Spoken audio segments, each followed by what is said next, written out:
Okay, hello everyone.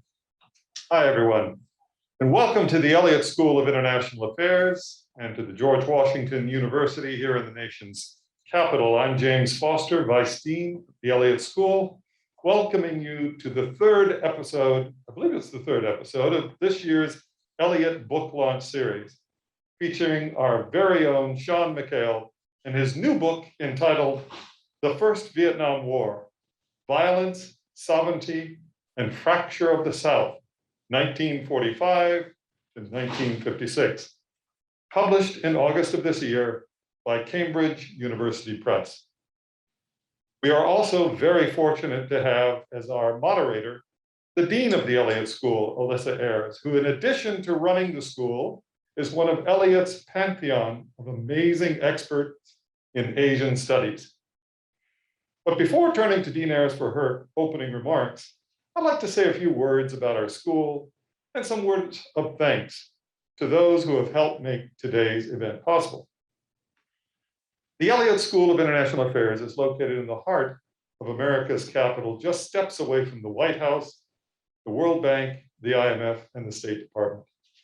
Elliott's undergraduate and graduate programs train the next generations of leaders in international affairs, while our research institutes span the continents and the world of ideas in international affairs, supporting our faculty as they create the research we are celebrating today.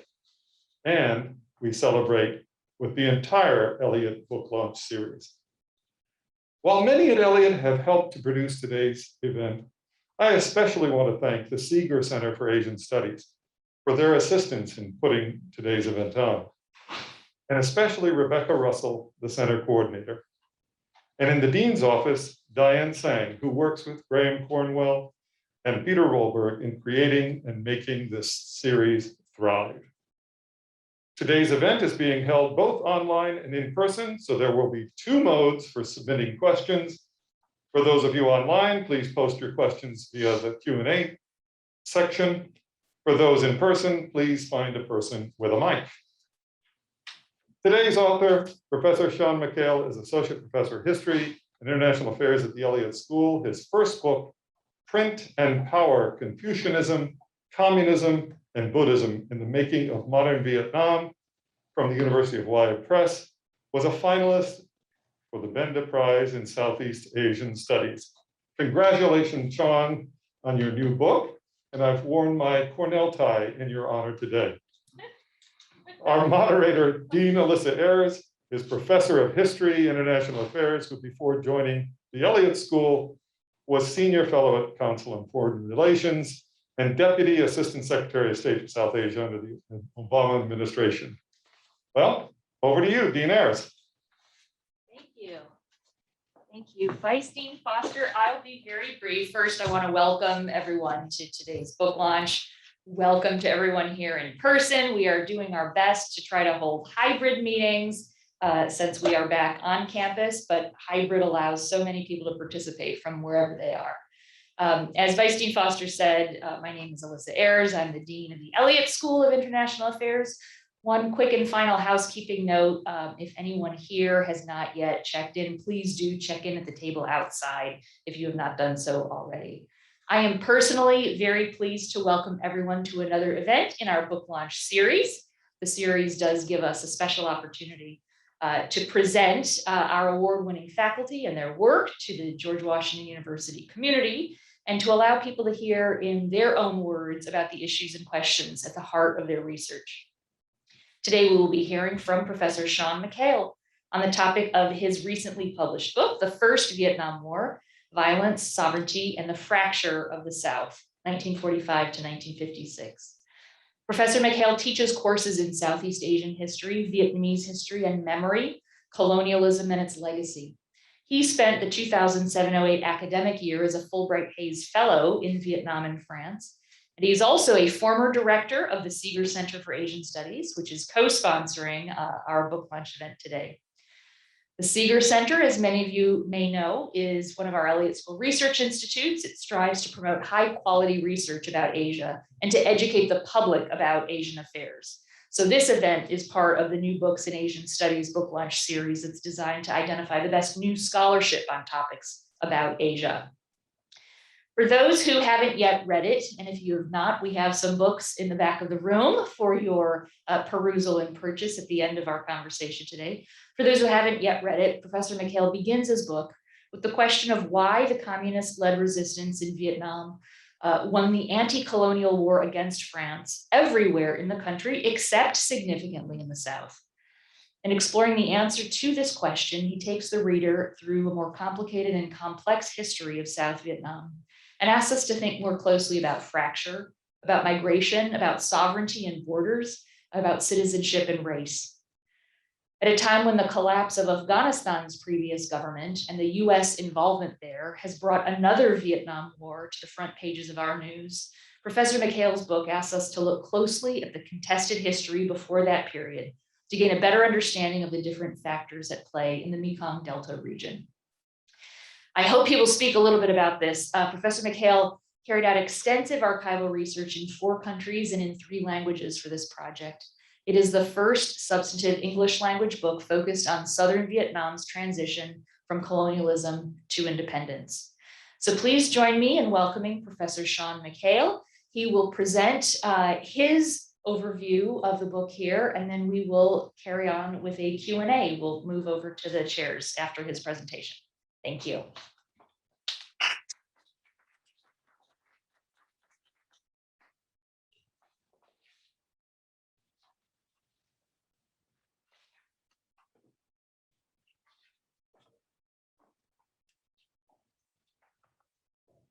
Well, thank you for that kind introduction. There's 2 kind introductions, and let me get to the topic at hand.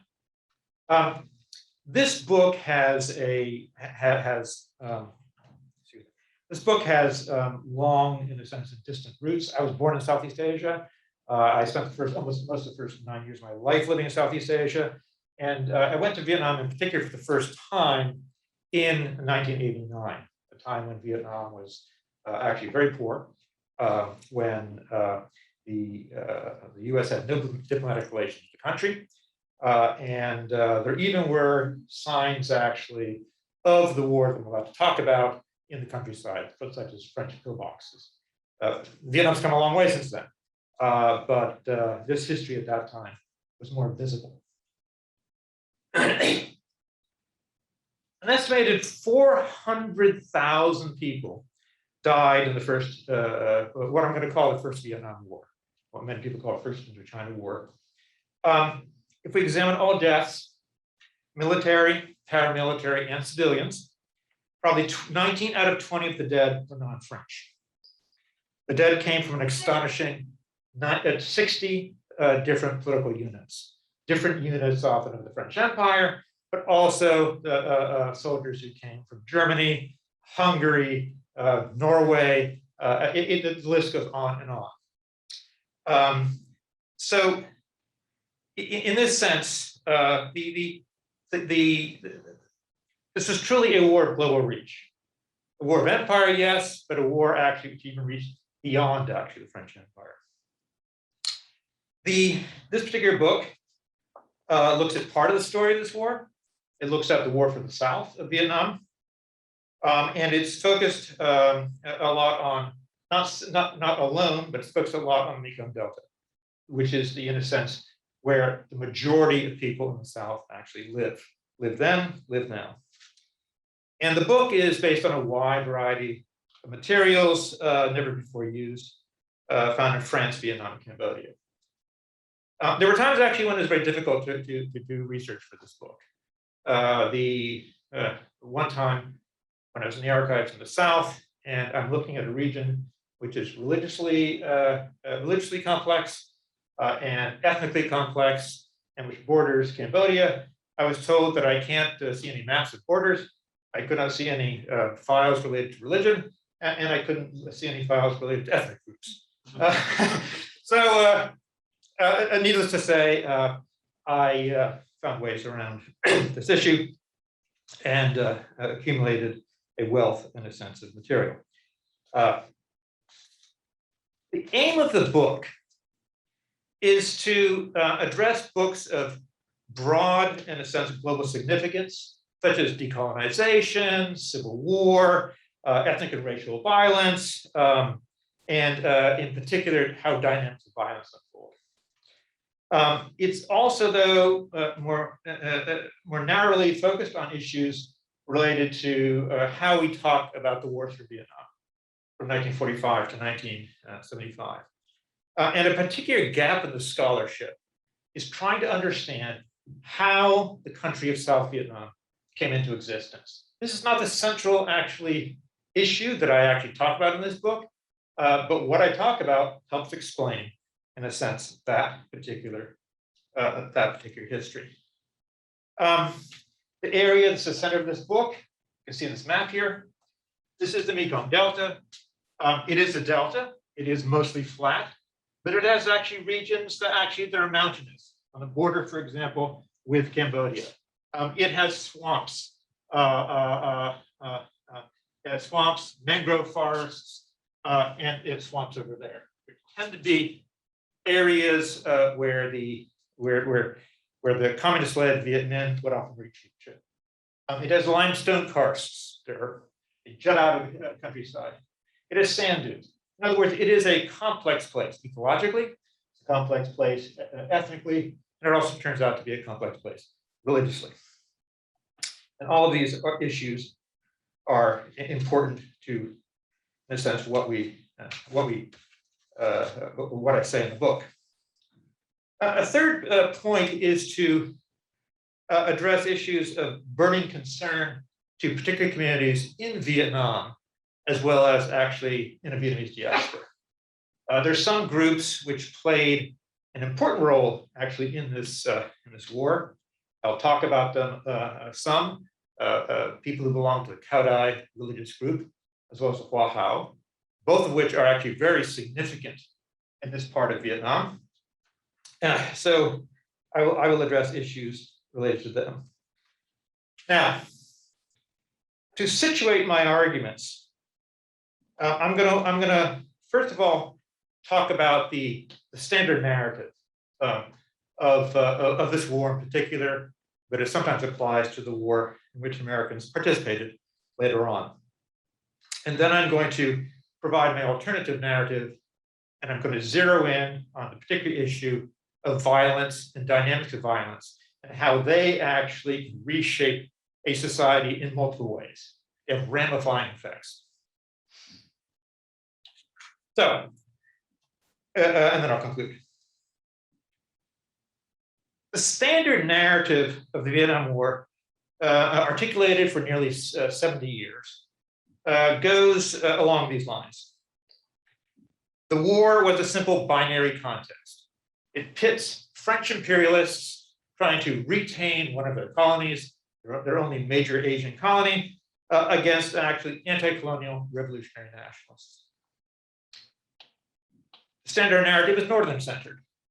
And it's northern-centered because, on the one hand, the war the struggle against France begins in the north, in the hills of northern Vietnam, and then the seizure of Hanoi in August 1945, after Japan had declared surrender. This particular act of seizure of Hanoi has a ripple effect, which goes from actually north to south of the country, and then you see actually another sort of uprising in the south in Saigon in 1945. Then you go back to the north again. In the north, in September 2nd, at Ba Dinh Square, Ho Chi Minh declares the Declaration of Independence of the country, new country, the Democratic Republic of Vietnam. This story ends in 1954, and the iconic moment, the key moment in this particular narrative is, in a sense, the Battle of Dien Bien Phu, in which the People's Army of Vietnam, which has developed over the conflict from a basically guerrilla army to one with conventional capacity, defeats actually the French in the battle, which essentially signals the end of French rule in French Indochina. The standard narrative, not surprisingly, given who rules Vietnam today, it privileges the role of the Vietnamese Communist Party. And this is understandable if you have a northern-centered view, and a view from the country perhaps as a whole. It privileges its role in launching the initial uprising, expanding and consolidating its role, building up the strength of the Communist Party, and defeating, of course, the main enemy, France. The standard narrative has a hard time with the South, essentially. And so it tends to minimize the role of the South, or it kind of obfuscates what exactly happens in the South. I'll get to that in a minute. And it tends to actually use very pejorative, charged language about non-communists who oppose, in a sense, the communist regime. And then finally, the standard narrative, while including other ethnic minorities, relegates them to essentially, I would argue, decorative role. The counter argument of my book overall is quite different.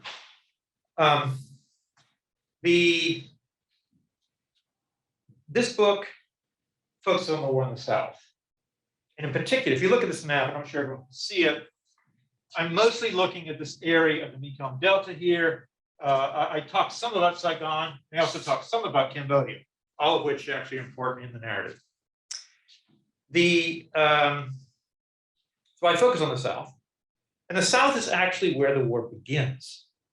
It's where the war is first declared.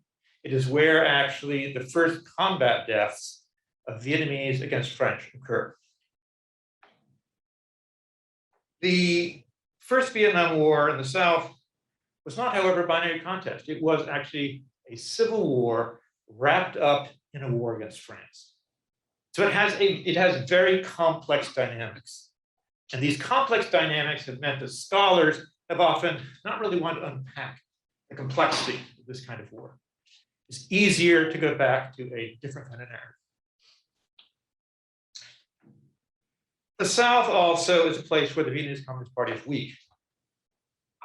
Most of its members were actually in prison at the beginning of the war, in August 1945.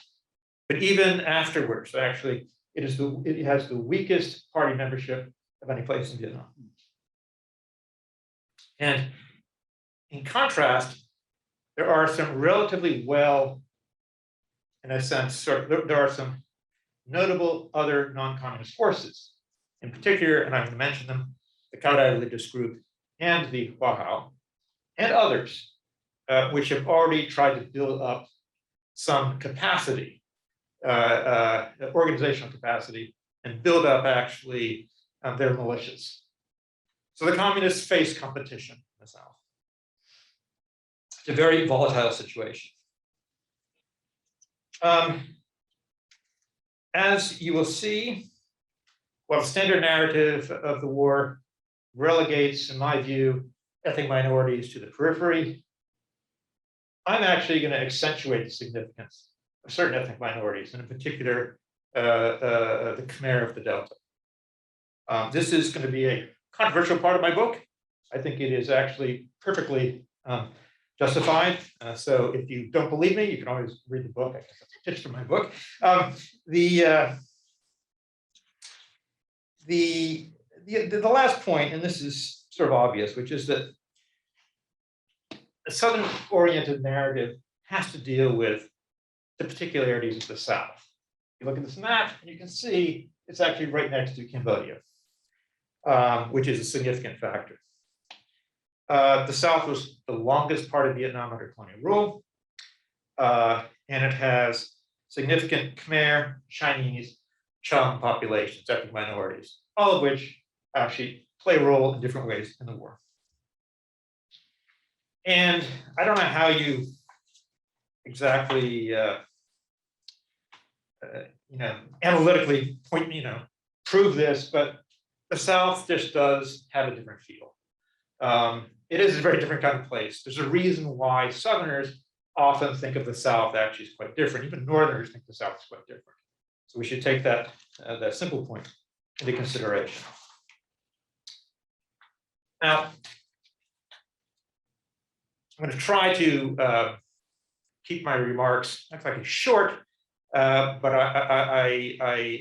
let me just say what I'm going to do the rest here. I'm going to go through an early part of my argument, which is how essentially there is what I call a double fracture by 1947.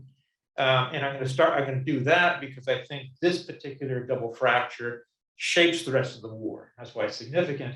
But I'm also, after that, going to zero in on the question of violence and show actually how, from 47 onwards, how violence, in a sense, reshapes the South in multiple ways, institutionally, in terms of ethnic relations, and on and on and on. So I'll get to that actually after this first part.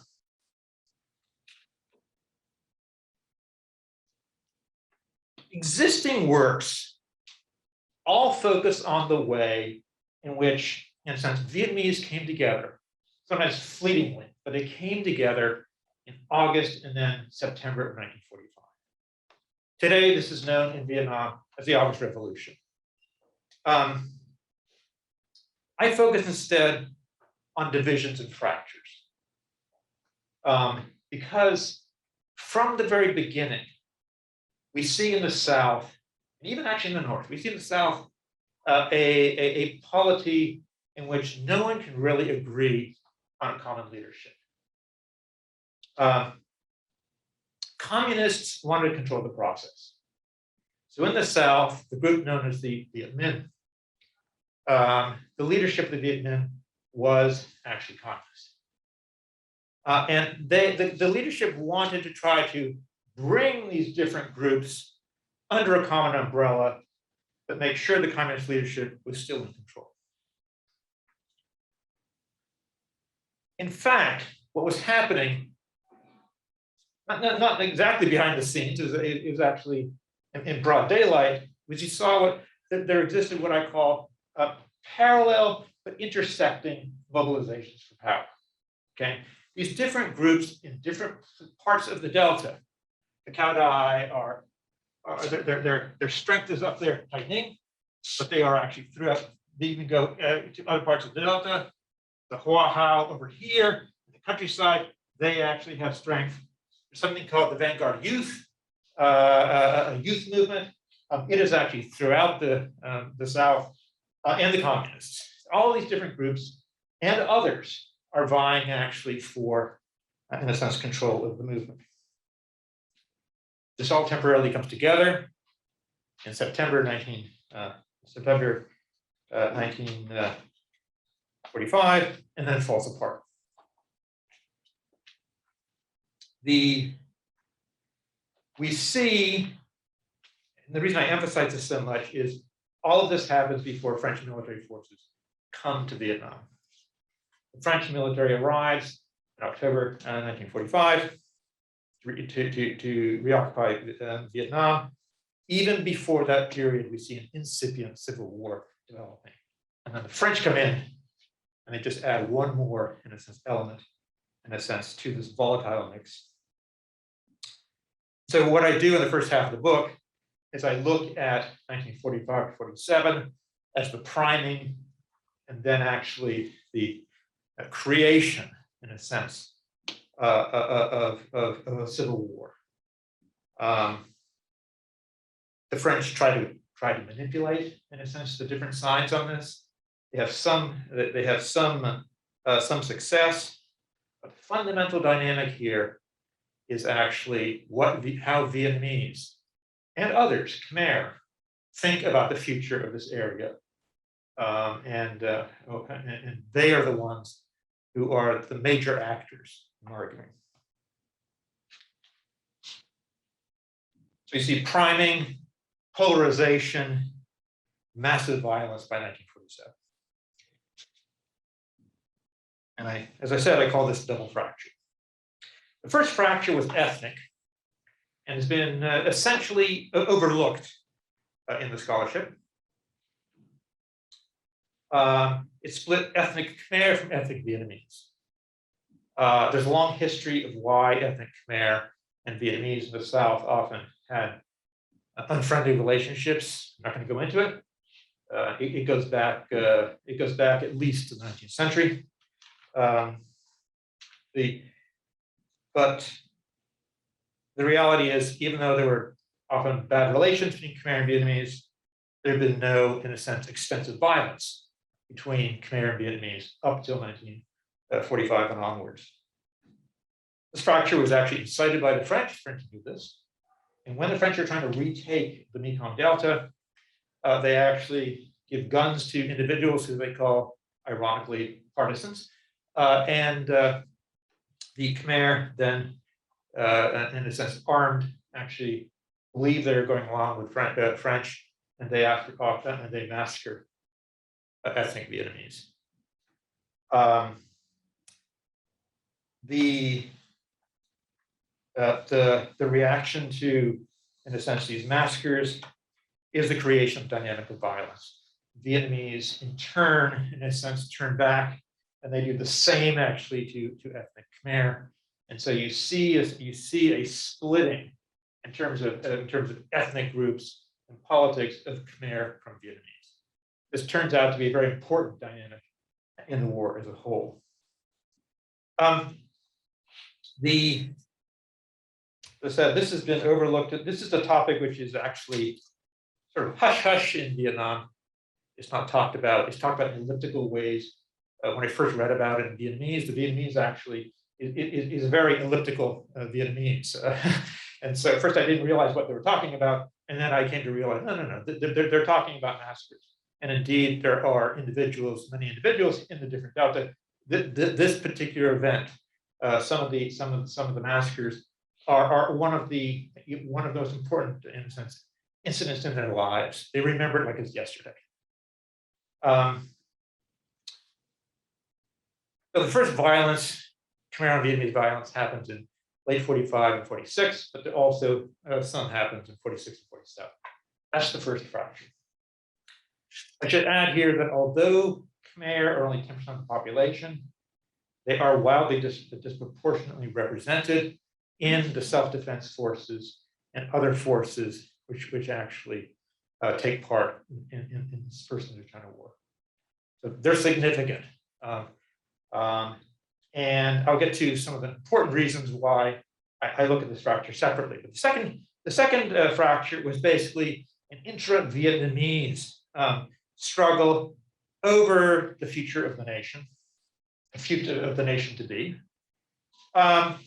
And it was over control of Viet Minh, and it was about what should be our path to independence. This fracture was driven by ethnic Vietnamese who basically had different visions, in a sense, of the future. And the French actually played an enabling role. I would say that it turns out to be important only in that the French have weapons and some contestants, Vietnamese, want weapons, the French will give them.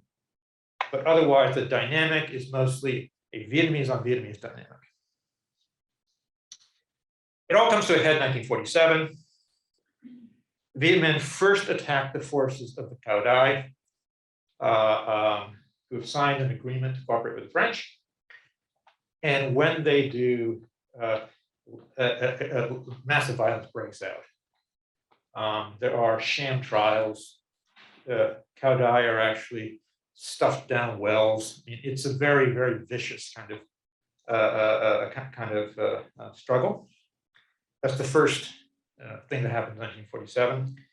And then in April 1947, there's a second event, which is the killing, in a sense, of this individual, not him, that guy, Confucianism, who is a Buddhist prophet. He's a prophet of the Hua religious branch of Buddhism. He's 27 years old, time he's killed. He's a charismatic figure with estimated 200,000 to 1 million followers. This is a major figure. And in the South, is killed probably accidentally. What I take some pains to show in looking at this particular event, his killing, I make the argument that his killing was probably accidental and would not necessarily have led to a fracture for reasons that are somewhat perplexing.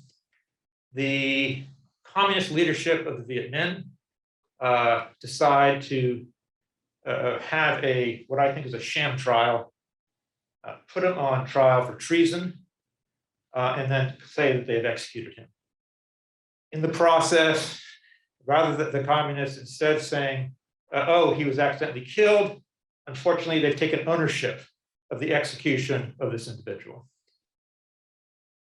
The result is that the South, especially in areas in the Western Mekong Delta, the problem is that after this, the Delta just breaks out actually in extreme violence. And this is the kind of violence that you think about when you think about a place like Rwanda. You're talking about disemboweling people. You're talking about people being massacred. You're talking about people being dumped into trenches, and so on and so forth. It's just, I've read a lot of the original, in a sense, like on time sort of intelligence that's going back and forth between the Viet Minh and others, and French are intercepting this. And this is a horrible period of the war, but it has an impact in a very clear way. These two major events and other events split the resistance. One half decides that it's going to collaborate with the French. Some of them actually are clear nationalists. Many of them have an idea, though, that whatever they want, they don't want to live under a communist Vietnam. The rest of the war is shaped actually by the events of 1947. Now, so one wing becomes they're anti-communists. Sometimes they're called nationalists, sometimes they're not. And the other side is a slimmed down resistance led by the communists, which communists actually are stronger than before. If you look at the two fractures that I talk about, the Khmer Vietnamese one and intra-Vietnamese one, they have actually different logics.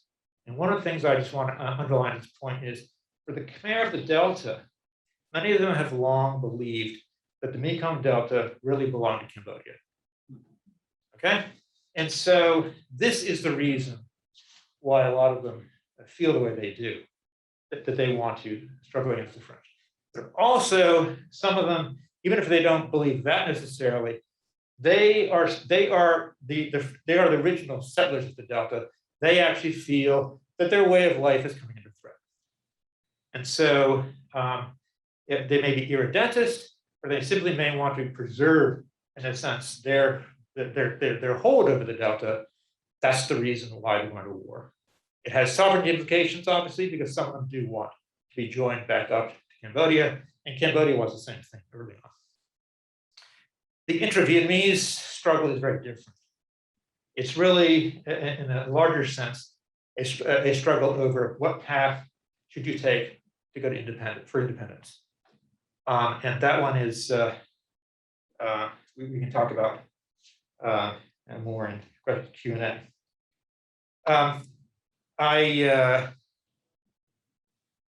In turning to the topic of violence, I have to skip over some material because I'm trying to cut it short. There are individuals who I'm not going to talk about. For example, let's see where I can get. Sorry.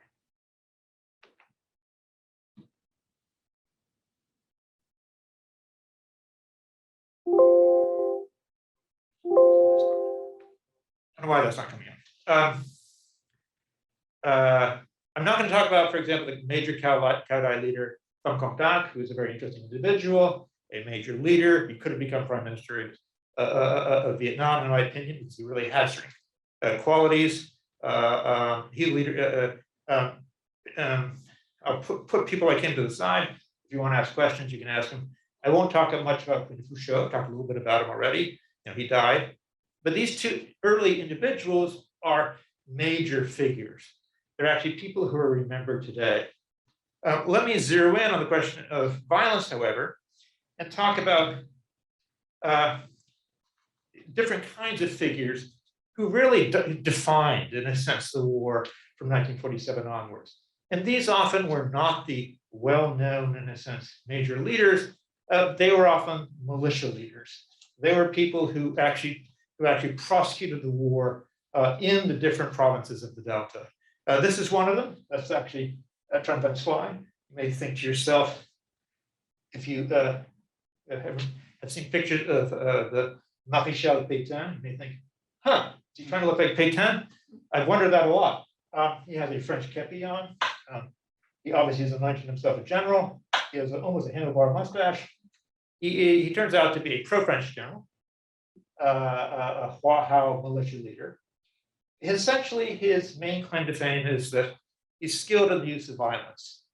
And increasingly after 1947, men of violence, men who have ability, in a sense, to fight war, in a sense, rise up in significance, and they are the ones who come to define, in many ways, the Delta, not these earlier religious or political leaders. Now, some more remarks, and I'll conclude on, in a sense, violence in particular and how it reshapes the Delta from this point onwards. The first point is it's sort of a an odd one in a way. You would think that with all of the writing on the wars for Vietnam, it would be very, in a sense, there'd be a lot of actually excellent writing on the dynamics of violence in the war, particularly guerrilla warfare. Surprisingly, although violence is often described, it's not analyzed. And this is peculiar because for guerrilla war, guerrillas often use a repertoire of violence when they're fighting against a major enemy.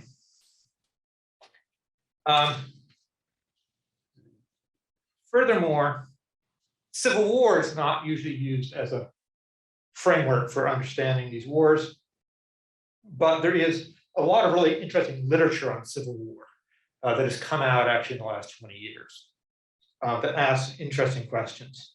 Why, for example, do you see variation in violence from one place to another?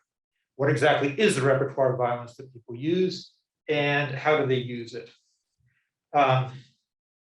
Why, when is violence targeted, and when is it indiscriminate? To what extent does violence well up from below? And to what extent is violence instrumentally, in a sense, used to, in a conscious decision, in a sense, to target an opponent? These are all actually very important questions. And when we look at the Mekong Delta after 1947, we see a polarized, fractured countryside. We see a balkanized countryside, one that over time, in a sense, different groupings, small and large, have carved out territories that are constantly shifting, in a sense, but they rule over these little fiefdoms. This is true of the communists. This is true, actually, with those who are non-communists. We see in the process the collapse and the reassemblage of institutions. A lot of writing on institutions actually talks about places in times of peace. Times of war are different, and institutions collapse, but then people need institutions of some sort. So out of the ruins of collapsed institutions, say, for example, take something like the village councils in villages in southern Vietnam. Village councils basically disappear. So there need to be new ways in order to try to get to or control whatever individuals who individuals who belong to villages.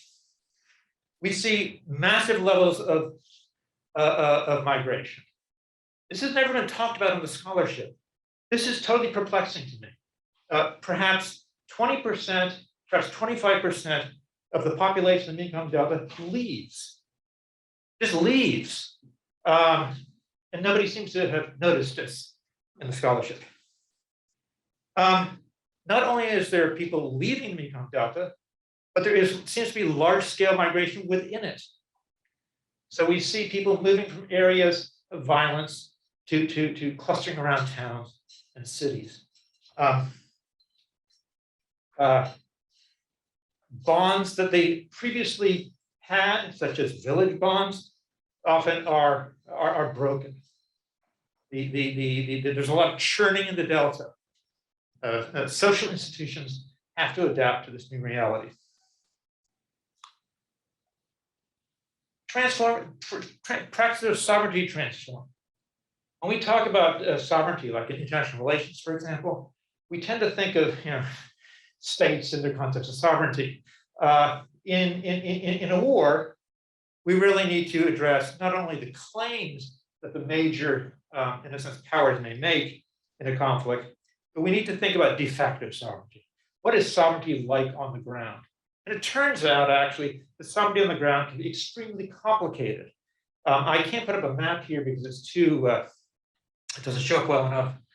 But there are some places in the Mekong Delta where 3 different contestants in one village, in a sense, claim actually sovereignty over that village. So when you try to draw a map of sovereignty, you inevitably encounter problems because, as I said, sovereignty is contested, it's shared, it's layered, and it's constantly changing. Racial and ethnic antagonisms, which had gotten far worse in 1947, that pattern endures. And so that actually means that different groups the Khmer increasingly tend to keep on the side of the French. The Khmer believe the French may protect them for being ruled by ethnic Vietnamese. This is their fear, okay?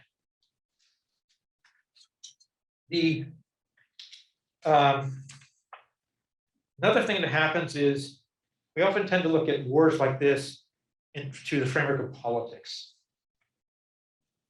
and political allegiances of different groups. We actually see a retreat of political parties and religious groups and the rise actually of militia leaders who often are opportunistic. They don't have strong ideological convictions, but they actually are on one side or another. And the rise of these men of violence is actually a very important issue. They define increasingly the war.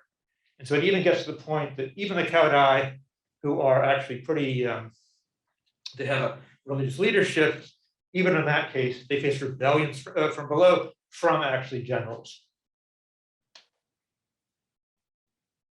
We see, in other words, I'll end on this, a general breaking of local bonds of attachment and a militarization of Southern society.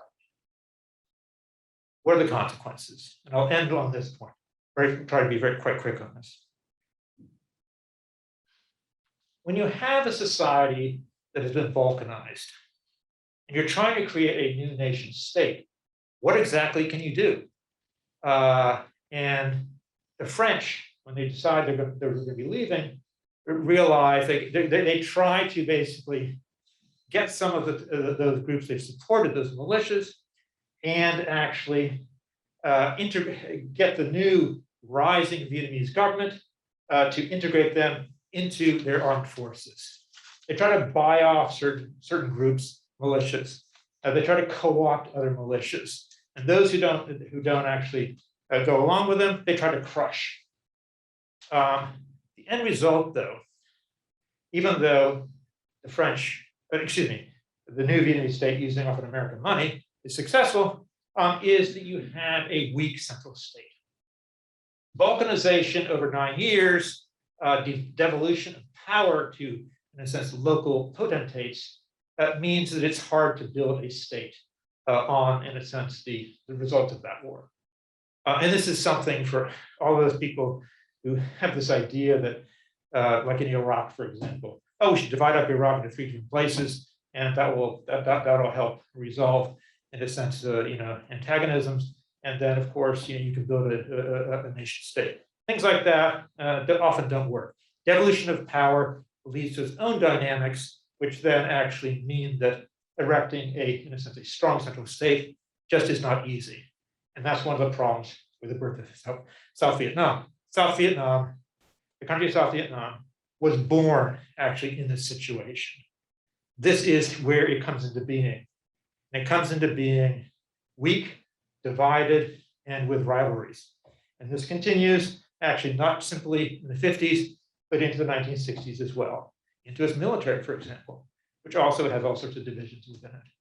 These are the kinds of legacies of wars that sometimes people have overlooked.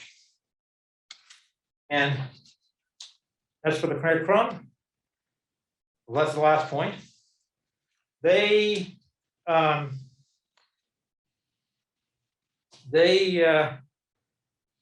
the losers in this war. They're cracked down upon after 1954 often.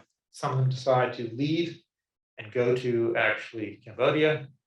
Others stay. But essentially, it's a very difficult relationship they have with either the non-communist governments after 54 or communists. And that's a long-term process in the sense of trying to address, in a sense, their concerns and needs. And it hasn't necessarily been done well. I'll stop there. I'll stop there. Well, I want to say one more thing, which is this book is different from other books on the First Vietnam War. It gives a much richer, in a sense, understanding of that backstory and of the processes at work during this war. And it's, I think, a necessary corrective to often 70 years of what I consider to be partisan writing on this topic. And that, I think, is my contribution, and I'll stop there. Thank you.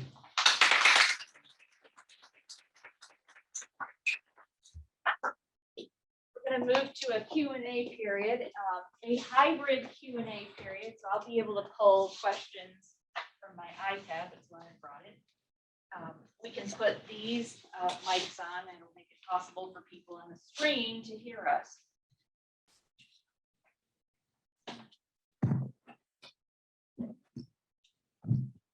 I wanted to follow up. Okay, great. Shawn, thank you so much. I wanted to follow up first and just ask you to talk a little bit about why you think it's been hard for this more complex history to be told. You refer in the book to the sense that the history here has really been one of a simple two-sided conflict. You spent a lot of time finding materials that really told quite a different story. Can you talk a little bit about that? Yes, there often are 2 different stories, one that's told by, say, Southern Vietnamese, and one that's told in American scholarship. And they often don't intersect very well. The American scholarship has, shaped by the Vietnam War, the war which America took part, has often had a developed anti-interventionist, bent, which I happen to share, but it also tends to sort of like think of the war as a war sort of against North Vietnam, and it doesn't really pay much attention to what South Vietnam, all these divisions within South Vietnam. South Vietnamese, in contrast, have to often tell a very different narrative. It's a narrative of actually often the division. The very first time I went to Vietnam, I was told a story about and it was a very funny story, but it sort of, I think, gets at this issue. And the story is that a woman marries a person who's in the resistance. I was told this in 1989. Okay? A woman marries a man who was in the resistance against the Americans. He's fighting against the Americans. He leaves the home and he goes into, and he leaves home and he's away from home for the next 10, 20 years. Okay? She thinks, the wife thinks she's dead, In the meantime, she marries a South Vietnamese police officer. Okay.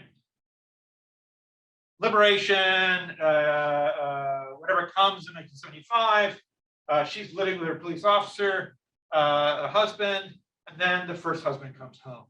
And in the story that's told, that I was told, the two of them initially just share the same bed. So you have two husbands on one side of the wife.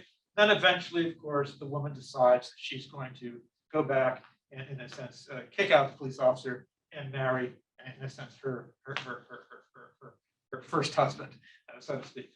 And it gets at, it's a funny story, but it gets at these issues of division, in a sense, division in the war, because South Vietnamese are acutely aware, actually, of these of the division and of these conflicts and so on and so forth. It just doesn't show up in the scholarship in the United States, and it certainly doesn't show up actually in the scholarship in Vietnam, which tends to see the people who fight against the communists as lackeys, hooligans, and so on and so forth. It's a very charged language against individuals. There was something else that was really quite a surprise to me in your book, and that is the very, very large presence of foreign troops. And not only French Foreign Legion troops, but people who have been brought from North Africa, from West Africa. Can you talk a little bit about this? And you referred in your slide, this is a very global war, but talk a little bit more about this kind of surprising number of people who are, in a sense, joining to fight abroad, very far from home. Yeah, the one thing to remember is like only when we think about the Algerian War was a war of conscription, and so white French from metropolitan France took part in that conflict. Vietnam was totally different. It was a war of volunteers, and so initially in 1945, after France had gone through, in a sense, its own part of the war occupation, Vietnam says, okay, we're only going to send white French to Vietnam. They don't get very many, and they have a constant crisis. And some of the people they get are, they're drunkards. They're people who are who collaborated with the Nazis during the occupation. And so they decide in 1947, okay, we're going to open it up. We're going to actually recruit from the empire, and they recruit large numbers from the empire. Most of the soldiers who fight actually in Vietnam in the First Indochina War are actually non-French. Okay, most of the people who die in the Battle of Dien Bien Phu, I think it's 2/3 of them actually who fight in the Battle of Dien Bien Phu, are actually non-white. This is a war in which the empire actually contributes all sorts of people, and they come from, we know they come from Senegal and Morocco and Algeria. Turns out there are a lot of them come from Guinea. They come from Cameroon, what's now Cameroon. They come from all over French West Africa. So there are a large chunk of them. Perhaps 1/3 of the soldiers actually are from there. And then maybe a sixth, or a little bit over a sixth, are from the former Third Reich. But yes, this is a global war, and what it shows is the French didn't want to fight it, so they relied on their empire to do their job. It's really, get this book, read this book to learn more about this particular dimension. It was a complete surprise to me. Now we have a number of questions that came in advance. I'm going to go to a couple of them. We'll take questions from the room. We also have questions coming in on the chat. So let me go to the one of the first questions that came in ahead of time. This is from somebody named Chris Learley. Did Vietnam's war for independence against the French set in motion the ideological divides between the North and South, or were those divides present before the war? Worded another way, did the first war act as a catalyst for the communist/anti-communist divide that came to define the years leading up to heavy American involvement, or were those lines drawn before 1946? Now, it's clear that there were ideological contestation in the South before 1945. What's notable about Southern politics before this period is that you would have people of very different political persuasions, Stalinists, Trotskyists, people who were from different religious groups and so forth. They would go at it, but then at the end of the day, actually these ideological divisions were not wouldn't stop someone from being friends. with their opponents. Okay, that was pre-1945 style of politics in Saigon. This war sort of transforms these differences into sharp divisions. And so, for example, the communists go after the Trotskyists and assassinate, actually, a good number of them. Trotskyists were significant in urban politics in Vietnam at this time. But there are all sorts of other ideological divisions which sharpen over time. That being said, in Vietnam, politics and ideological convictions actually really can morph quite easily. And I tend to think that, every Vietnamese, probably at this time, most Vietnamese would call themselves nationalists in some way. But, what does nationalism mean? Does it mean you can collaborate with the French? Some people say, yeah, of course, we collaborate with them and then we get our independence. And other people say no. So we have to be wary, in other words, of imposing an ideological grid on why people act the way they do. Ideology is there, but sometimes, as I said, Vietnamese are very flexible sometimes, they have been, until the violence breaks out. And at what point this sharpens these divisions and makes some of them actually very, very acute. We've got another question that came in advance that follows directly from this. This is from Thomas Schwartz. Does your research support the argument that there existed a genuine and authentic Vietnamese nationalism in the South that was strongly anti-communist and held the potential for the building of a viable and sustainable state, perhaps similar to South Korea? The implication of this question is that it provides a new perspective for understanding the future, short-lived history of the Republic of Vietnam. Yeah, I tend to think, as I said, ideological, anti-communism in particular, I think a lot of what I've talked about in the talk are the importance of other groups, some of which were both religious and nationalist, like Cao Dai, or the Hua Hao, which is more interested in apocalyptic millenarianism. So the first thing we have to do is think about, in a sense, just the range, in a sense of sort of a kind of political and religious positions that are actually shaping, in a sense, the political world. And they really are actually significant. These non-secular sort of like beliefs. And then we need to put like anti-communism within, as one of those options, a strong anti-communism. There always were strong anti-communists, but the reality is that up to a certain point, many Vietnamese are willing to make accommodations. And the point is that when you start killing people in a particular group, then this willingness to accommodate just sort of disappears, so on and so forth. So I would reframe the question and just sort of think, okay, well, how do we situate anti-communism within this larger, in a sense, world of political, religious, and sort of ethnic sort of like attachments? Let's see if we have any questions in person. Start over here. I think our online folks are in a little trouble hearing. Is that on? Oh, thank you. It's not on. This is going to solve the.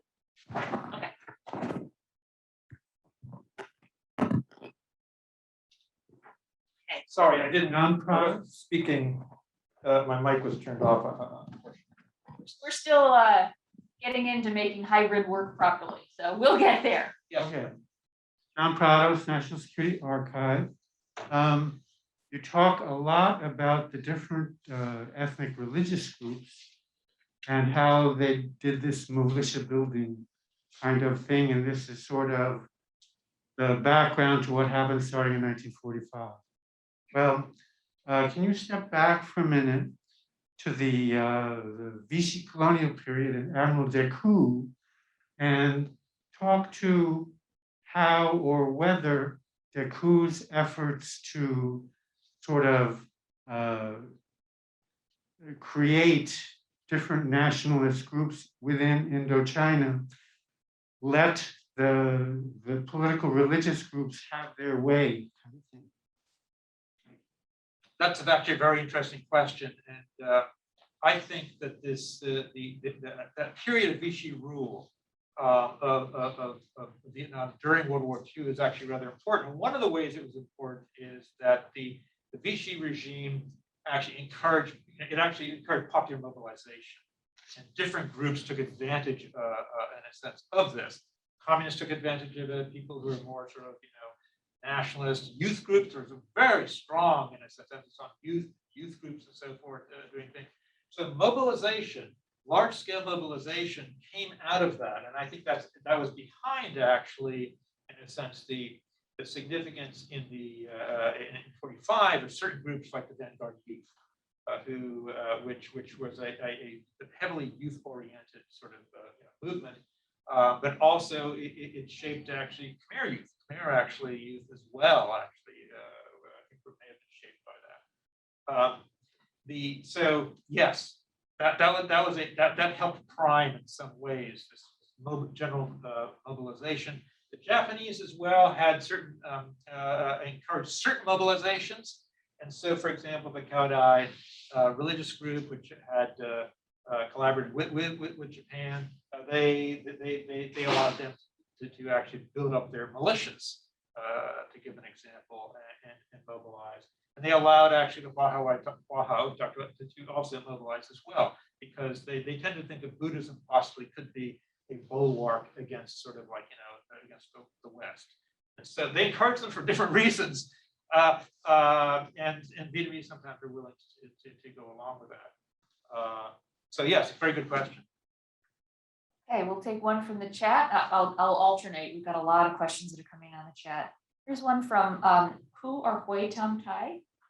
How would you characterize the reasons why the communist-dominated Viet Minh failed in the South? Thank you, Professor Tam Tai. The communist-led Viet Minh was faced with a real difficult situation in 1945. I've already mentioned the fact that early on, actually, the South just didn't have as many communists, and some of the communists actually were Trotskyists. So that was the initial problem. Party membership was actually pretty low. I speculate in the book that up until September 1945, that was not necessarily a total deal breaker. In other words, that the communists were used to working across. In fact, one of the leading communists, Tran Van Zyl, was used to working across these party lines and so forth. People like him were able to have a more capacious understanding of how to marry communism and, in a sense, social movements. My hypothesis is that after right in September, sometime in September or October, we see a very radical shift in how the Communist Party is thinking. They sack this individual who led the uprising, the two individuals who led the uprising, they sacked them from Kong Tak and him, and then they institute a more sort of like doctrinaire, in a sense, communist approach.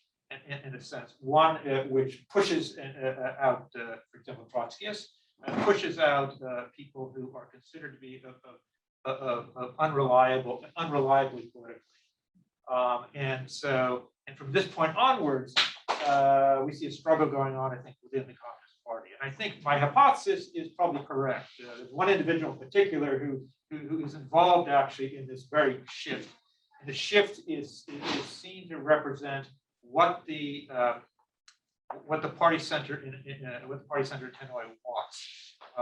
Some communists are appalled at the capacious understanding of the Viet Minh that Tran Van Zyl and people like him have, and they actually want more communist in a sense movement going forward. And we had a question over here. Right. Yeah. Hi, I just want to ask, you've already mentioned intelligence arrays from like the Viet Minh, but what types of sources do you use to kind of bring to light all of these smaller groups in the Mekong Delta that don't necessarily fit into these like master characters? Is it mainly Viet Minh and French looking on into them, or is there like Princess Kaudai records still that are available given the movement still around today? Yeah, no, that's an excellent and essential question. There's certain groups which have no records. Van Sly, I showed his picture, was illiterate. He didn't write records. But the records that I actually ended up finding depend on different periods. But there's some intelligence collected by the French, and so you have the actual Vietnamese documents, the French military archives that you can go through and find out. And sometimes the translations, but sometimes it's the actual document, which I prefer, the actual Vietnamese language document. They're intercepts, same thing. But that's only for some time, some particularly whatever time. So a lot of times I use memoirs, Vietnamese memoirs, because there are some which are actually which are riveting. Vietnamese memoirs, there is primary material from what was the state of Vietnam after 1949. This is essentially all in Vietnamese hands. So the Vietnamese, you have Vietnamese bureaucrats writing about what's happening. They're not non-communists, so they're biased in their own way. And they're communist sources. Communists have been trying to rewrite the history of this period. There are some voluminous communist histories, or Vietnamese histories from this period. Some of them actually are very, very good in terms of details. It's just they exclude certain topics, and the language is charged, but they can be very, very rich. So taking all these together, I think you actually have a relatively rich palette of kinds of materials with which to reconstruct what actually really went on. So, yeah. We've kind of a related question that came in, and this particular question then sparked a debate in the chat about the particular areas of focus. So let me summarize based on the different conversations here. This is from Michael Van. How does your work on the South interact with what I understand as the more Hanoi archive-based work of Pierre Asselin? Yeah, what I should say is I like this individual, Pierre Asselin, is a historian actually of American foreign relations, but he's also a historian actually of Vietnam, speaks Vietnamese, work in the archives. And so he looks at a more sort of party-based, state-based, in a sense, records. Mine come from a variety of different sources, more, for example, memoirs. So in that sense, it's more good. Just the other thing I should say is that I also draw on such things as histories by different groups which have written about this period, like the Cao Dai that you mentioned, and the Hua Hao. And this is very good. Pierre tends to do things like that. So I have a very broad range of sources. I even have a lot of. I try to be sympathetic towards the Communist Party as well, in the sense that there is a decent amount of material from the South in Vietnamese, and I try to give I'm not trying to write an anti-communist book. I actually try to understand, for example, from 1947 onwards, how the Communist Party realizes its mistake and then tries to move forward with a very sophisticated strategy, in a sense of appealing to the people. It doesn't work in the end. But it is an impressive strategy. So I should just add that to what I said so far. Yeah. I thought we had another hand over here. So in using the term balkanization, you presume an existing whole of something which became balkanized. Having done the research that you did with this book, what's your response to those who say, look, there is no South. There never was a South. To refer to the South as simply perpetuating a ethnocentric, nationalistic, Viet narrative, which represents their role as an imperial colonial power who just rolled in recently, the last couple of 100 years, and forcibly subdued Cham, the Vietnamese, the ethnic Khmer, the ethnic Chinese, Monyard, et cetera, et cetera. I think that's a really interesting question, because if you ask an ethnic Khmer, for example, even Cham, in a sense, about the history of this region, they were there before the Vietnamese, the South. Okay, so to them, actually, in fact, the Cham had to flee to this area away from Vietnamese forces in the 19th century. The ethnic Vietnamese, Vietnamese were in that area already. I mean, there are areas where Khmer have settled actually for, not just hundreds of years, but longer. So for them, actually, this is not calling it the South is calling it South of Vietnam. So I see your point there. So for them, it's a very different kind of story. One reason why I talk about the ethnic Khmer in particular is because this other way of looking at things is important. For the Vietnamese who are there, however, it's been enough generations that to them, this is indeed the South. It's a different place. It's a very different kind of part of Vietnam. It really has a very different kind of character. But for them, it's a bit like telling people in California, look, you're on pillaged land. I mean, you're on stolen land. I mean, most people in California think, generations have lived here. So perceptually, phenomenologically, this is way, Vietnamese just think of this area as Vietnamese because they dominate. So we really have, what's interesting about it is we have commensurate ways of looking at the same geographical space. And rather than cover up this fact, we need to sometimes just sort of like, talk about it. In fact, the first chapter of my book, I give a precursor. I actually talk about, in a sense, the Mekong Delta before even the Vietnamese come in, to give you a sense that this is a place which is actually not originally part of Vietnam. It's oriented towards Cambodia. The rivers go actually in a sort of a northwest southeast direction. It's just not Vietnam. It becomes part of Vietnam over generations. But of course, some people still don't believe that. One last, sorry, go on with this. Those of you who've been to Phnom Penh, Cambodia, and have been there on June 4th, may have seen every year recently, you'll see monks, Khmer from the Delta, monks from the Delta actually demonstrating for the independence, in a sense, of the Mekong Delta from Vietnamese rule. So this is a belief which is held into the present. And monks in particular, in Southeast Asia, can be very nationalist. And Khmer monks are no different. Let me pick one up from the chat. We have from Professor Joel Kuipers. Chris Gasha argues that French civil service rules fomented the antagonism between the Khmer and the South Vietnamese. Do you agree? Actually, yes. The big picture is that a variety of French practices fomented that. If you look at French Indochina, which Vietnam was now Vietnam, Laos, Cambodia, and you look at Cambodia and you look at the whole, what you notice is that ethnic Vietnamese are disproportionately represented in a sense, these sort of governmental administrative positions, even in places like Cambodia and Laos.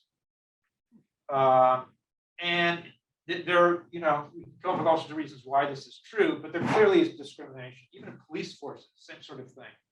So there clearly is a preference, and some of it may have to do with language background, some of it may have to do, there are a bunch of different reasons. This gave rise to antagonism. Cambodians in Cambodia, for example, really did not like actually, in a sense, having to report to ethnic Vietnamese administrators. And the same was true in the Mekong Delta, where if you were in a Khmer dominant village and you had a person above you who was actually ethnic Vietnamese telling you what to do. And this gave rise to all sorts of issues. There's a second issue, which I'm not sure if Gosha mentioned or not, which is land grabbing. Vietnamese that came into the Delta, we often don't know the history behind it, often lost, but there's a lot of land grabbing going on. Some of that land was actually used to be ethnic Khmer land. And so there was a lot of animosity towards these issues, over these issues, even before World War II. You see this animosity in the 20s, the 30s, and so forth. You have complaint after complaint. It's a litany of complaint by ethnic Khmer against the ways in which they're being treated, either by the government, the land grabbing, and so on and so forth. So it really is it's a sad story. The French enabled, this to happen, but on the same token, they said, "Oh no, we don't want this to happen." So they didn't resolve this issue. You had a question right here. Yes. 中间含 Ph.D. PhD candidate in East Asian history from George Washington University. I'm curious about what do you think of the war in the South is connected with the war in the North? From a French perspective, are their way of handling the situation in South Vietnam have anything to do with the war in the North against the Vietnamese Communist Party? And from the Vietnamese Communist Party point of view, did their war against France in the North lead to something different or specific in the way that they handle the situation in the South? Thank you. Yeah, and that's a very good question. One of the chapters I talked about at some length is the issue of pacification and French pacification. And I argue it's a success in the South. And this is not because I actually like pacification. I think it's brutal. You know. But this is not true anywhere else in Vietnam. Pacification worked in the South as a method, as a military method of trying to regain control of the South, because there were lots of Khmer, Cao Dai, Wahao, ethnic Vietnamese, and so forth, who were willing actually to take part in pacification. Pacification simply meant that a lot of people who were villagers and other people who self-defense forces, commandos, and so forth, the way pacification worked in the South is the French sort of had a system. You set up towers, you set up military installations, and be a certain distance apart. And so the entire southern countryside was just blanketed actually with small small places that would have 6 soldiers in them, which then would control their area. And if those individuals were overwhelmed, there was what they called a sort of a mother regiment would actually back up and would intervene in case there was a major, like, an attack. Pacification worked in the South because Southerners were actually quite willing to share information at a village level with the people who were sort of the local armed individuals. It's the only place in Vietnam where pacification worked. Pacification also has a brutal side to it. These local village strong people, 6 people, they would often, they were the local power essentially. They would steal ducks, they would kill people, they would rape. I mean, they weren't necessarily nice people. And so this particular way of blanketing the countryside and picking up intelligence on the Viet Minh was very successful, and it was the reason why in the South the communist-led resistance, in a sense, tried to turn to conventional war, because they thought they were being hemmed in and too much. They thought they were losing the war, and so they went on the attack. This said, this is true nowhere else in Vietnam. Vietnam, the center, the South, pacification was a failure in these other places. There just wasn't the sort of support of the population sort of against these other people. And not only that, but the South was the only place that had these sort of large militias. A lot of these pacification was done often through these semi-autonomous groups, which would put up their own towers and so on and so forth. So the Cao Dai had their own, were part of this system. For example, the Wahao are part of the system. The Catholic, their Catholic defense forces, they were part of this system. So there's a lot of buy-in from different groups to this kind of pacification strategy. There's none actually anywhere else in Vietnam. This is going to make some people mad, my argument on pacification. And I just want to say, I mean, I don't think, personally, I think that it can be brutal. I think brutal things sometimes can be effective. And this is one of them. We've got a question in the chat that's more process focused. This is from Billy. This work seems like it was mostly informed by your research in Vietnam.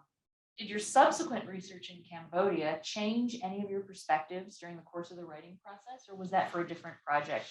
And then, perhaps related, for the students or grad students in the room, could you point to any points in the research process where you had maybe one hypothesis or assumption and had to readjust? Yeah, let me start with the last one first. I went in sort of like sort of a model that I was going to do a study where I sort of went from the global level to the national level to the local level, and I thought, yeah, it's become cool. And in the end, that didn't work out, partly because I'm really kind of interested in Mekong Delta. The reality is that wars and struggles actually all occur in particular places. And so you need to sometimes look at these local places. So eventually my three-tiered, sort of like structure kind of, it didn't exactly disappear, but I focused more and more on dynamics in a particular place and linking them to these outside processes. I think that's actually a good way to do things. And I had other hypotheses. I'm sure that I did not realize initially, for example, when I first started working on this, the importance of the Khmer Krom, in Delta and in this war. I did not actually realize the significance of 1947. Everyone talks about it in the war. I didn't realize this is something which is an argument in one sense isn't new. What it is it's actually saying, no, this is an important turning point, everyone. Wake up. So that's actually what's new. In terms of Cambodia, what's ironic about most people here probably, we know that Cambodia was taken over by the Khmer Rouge. And we know that we think, oh yeah, well the Khmer destroyed everything. And in fact, the Khmer Rouge did destroy a lot. However, the archives in Cambodia, the national archives there, the Khmer Rouge, it's a nondescript building. Okay, it's behind the National Library. You never really know what it is. They left it alone. And so you can go in there, and I went there, and I've done research there. I've actually spent probably 8 months total working in that archive. It has Vietnamese language materials you cannot find actually in Vietnam. And some of them actually are very important. They're reports on these critical turning points, and so some Vietnamese person is getting information on what is happening in Vietnam. This was really interesting, and it makes you realize historians, we fetishize documents, but sometimes documents can pop up in the most unexpected places, and Cambodia was not one where I expected to find actually such gems, for my work. Other questions in the room? This will probably be our last one from the room. Whereas we have several left on the chat to try to get to. Okay, I'll go to the chat. This is one from Alyssa Bowie. While the previous narrative highlights the communist surgical use of violence against their non-communist nationalist opponents, VNQDD and all, 1945 to 47, it does not appear that surgical use of violence characterized communist elements in the Mekong Delta. Were any of the main groups you've mentioned particularly effective in calibrated use of violence to advance their interests? That's a very good question as well. What I would say is at the beginning of the war, all sides actually tended to use indiscriminate violence against their opponents because they didn't really understand them very, very well enough. The communists very quickly realized, overall, after this initial 2 years, they realized actually that if you just randomly kill people, well, they didn't realize before that. The communists combined an interest in targeted violence and indiscriminate violence from the beginning, is how I should put it.